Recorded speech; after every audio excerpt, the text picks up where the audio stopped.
ପିଲାମାନେ ଆଜି ଆମେ ଆମ ରାଜ୍ୟ ଶାସନ ବ୍ୟବସ୍ଥା ବିଷୟରେ ପଢ଼ିବା ପୂର୍ବରୁ ମୁଁ ତୁମକୁ କେତୋଟି ପ୍ରଶ୍ନ ପଚାରିବି, କହିପାରିବ? ଆମ ରାଜ୍ୟର ରାଜ୍ୟପାଳଙ୍କ ନାମ କ'ଣ?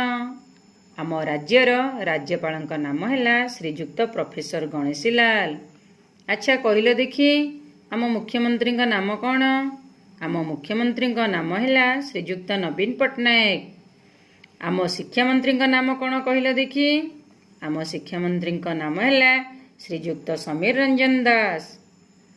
ବର୍ତ୍ତମାନ ଆମ ରାଜ୍ୟ ଶାସନ ବ୍ୟବସ୍ଥା ବିଷୟରେ ଆଜି ଆମେ ପଢ଼ିବା। ଆମ ରାଜ୍ୟ ଶାସନ ବ୍ୟବସ୍ଥାର ତିନିଟି ଅଙ୍ଗ ରହିଛି। ପ୍ରଥମଟି ହେଲା ଆଇନ ଗଢ଼ିବା, ଦ୍ୱିତୀୟଟି ହେଲା ଆଇନକୁ କାର୍ଯ୍ୟକାରୀ କରିବା, ତୃତୀୟଟି ହେଲା ଆଇନକୁ ତର୍ଜମା କରିବା। ଜାଣିଛ ପିଲେ, ଆଇନ କେଉଁଠାରେ ଗଢ଼ାଯାଏ? ଆଇନ ବିଧାନସଭାରେ ଗଢ଼ାଯାଏ। ଏହି ବିଧାନସଭାର ସଭ୍ୟ ସଂଖ୍ୟା 147। ଏହି ସଭ୍ୟମାନେ ଲୋକମାନଙ୍କ ଦ୍ୱାରା ନିର୍ବାଚିତ ହୁଅନ୍ତି। ଏହି ପ୍ରତିନିଧିମାନେ ଲୋକମାନଙ୍କ ଦ୍ୱାରା ବଛା ହୋଇଥିବାରୁ ଆମ ରାଜ୍ୟ ଶାସନ ବ୍ୟବସ୍ଥାକୁ ଗଣତନ୍ତ୍ର ବୋଲି କୁହାଯାଏ।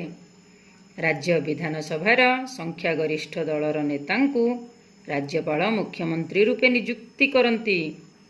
ରାଜ୍ୟପାଳ ହେଉଛନ୍ତି ରାଜ୍ୟର ସର୍ବୋଚ୍ଚ ଶାସନକର୍ତ୍ତା। ଆଉ ଆଇନକୁ କେଉଁମାନେ କାର୍ଯ୍ୟକାରୀ କରନ୍ତି ଜାଣିଛ ପିଲେ?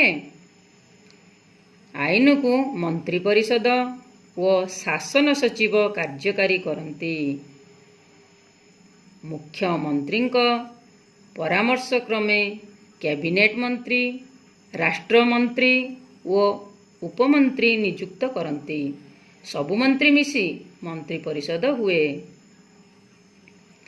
ଆଇନକୁ କିଏ ତର୍ଜମା କରେ ଜାଣିଛ ପିଲେ? ଆଇନକୁ ଉଚ୍ଚ ନ୍ୟାୟାଳୟ ତର୍ଜମା କରେ। ଏହି ଉଚ୍ଚ ନ୍ୟାୟାଳୟ କଟକରେ ଅଛି। ଆଜି ପାଇଁ ଏତିକି। ପିଲାମାନେ, ତୁମେ ସମସ୍ତେ ଘରେ ରୁହ ଏବଂ ସୁସ୍ଥ ରୁହ। ଧନ୍ୟବାଦ।